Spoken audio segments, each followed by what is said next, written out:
9.7 million pesos na tanim na marijuana winasak naman ng mga otoridad sa lalawigan ng Benguet. Detalye ng balita mula kay Romy Gonzalez sa Rich 41 ay Bagdibigat. Romy.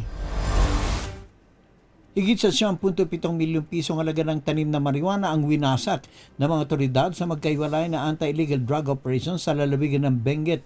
Naglunsad ng Marijuana Eradication Operation ang mga operating units ng Benguet Provincial Police Office na nagresulta sa pagkakadiskubre sa 16 na plantasyon na tinamnan ng 32,230 fully grown marijuana plants, 3,200 marijuana seedlings at 20,000 gramo ng tuyong tangkay ng marijuana na may kabong standard drug price na 9,774,000 pesos sa Kibungan at Bacon, Benguet.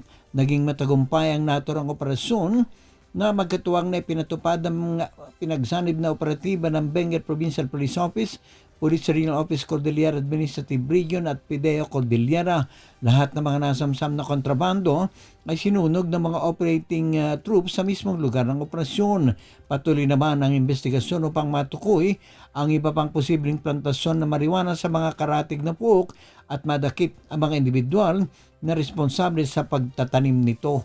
Ito si RH41 Romy Gonzalez para sa DZRH. Una sa Pilipinas, una sa Pilipino. Maraming salamat, Romy. Diyos Tegnina.